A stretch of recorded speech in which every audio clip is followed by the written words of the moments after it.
Hello and welcome to the Alteryx Weekly Challenge. This is challenge number 69, something called Web Stock Data. Massive clue is this icon here in the table, which is the download tool. So what we're looking at doing here is using the download tool to pull some data into the workflow and then parse it or manipulate that data, because generally it appears in one cell, into a table format.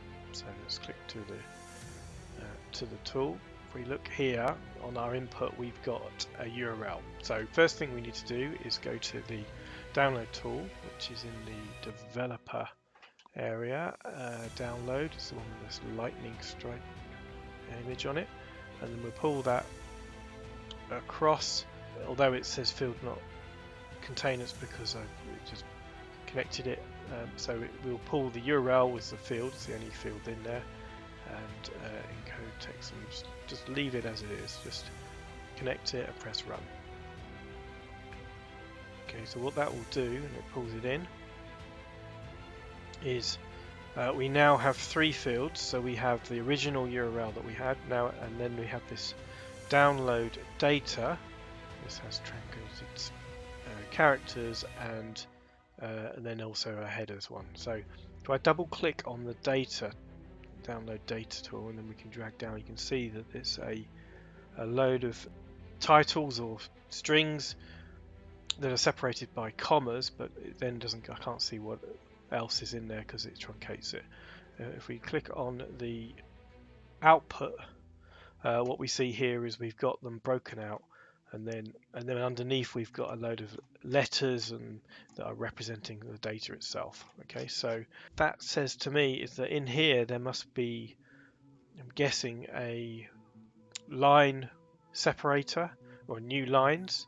So if we go to our parsing tools, so in here, I think what we'll try first is Regex, and we can split tokenize, it's called. So if we take the download data field, and the regular expressions for a new line is /n. If we look in here, we can see new line /n, and then click off that, and then rather than replace it, we're going to tokenize, which basically means split into columns, although in this case split into rows.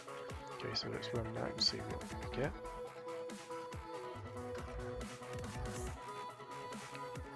Okay, so on the back of that we can see we have, even though we've done that, we now have cells embedded with new lines. So there's something wrong here by the looks of it.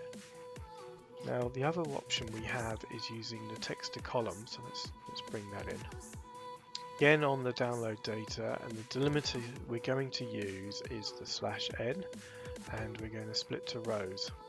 Okay, so let's see if that makes it slightly different, because I've noticed there's differences between the two tools and the way that they work. Yeah, here we go. Look, see, we now have those titles that we have in the output across on the first row, and then each of the letters underneath listed. Okay, so that makes life a bit better than the Regex one. So all we can do now is we can bring in another text to columns tool, and this time we can use the comma that's already there. We split it to that data field. Now I think we'll just create a load of columns and see what happens. So if we run that, that should split them.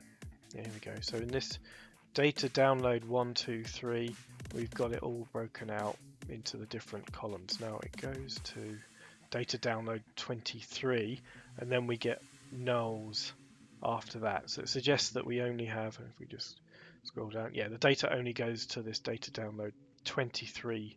So all we have to do there is just bring it to 23, and that should do that. Then what we want to do after that, if we click on favorites and bring in our select tool, just to clean up the fields that we no longer need. So we don't need the URL, we don't need the data download, that's a bit wider. We don't need the headers, we need all of these, and that is it. So let's just run that, and that will give us near near this. Now the only difference between this and here is that they've obviously got the title in there. What we can do here is we can, not in documentation, it is in developer, we can use the dynamic rename, and what that, we can just select all and the drop down, and we can just pick field names are in the first row of data. And what that will do is move the first row of data into the headers, and should, yep, there we go, give us a similar type of thing. Now so here the difference is that rather than Bruce's true, false, we need to do a little bit of cleanup here. So we will write because they've rather than T and F, they've written if it's got true and false. So we can do a small, so it's bruises, and it's a simple if statement. So if bruises equals T, then true, else false. Okay, so that should give us the same cleanup, or the same format as in here. Okay, so now let's bring in a browse tool, run that for the final time, hopefully. We'll just check there's no other differences. Okay, and there you have it, clean on both sides. Thank you very much for watching. See you again next time.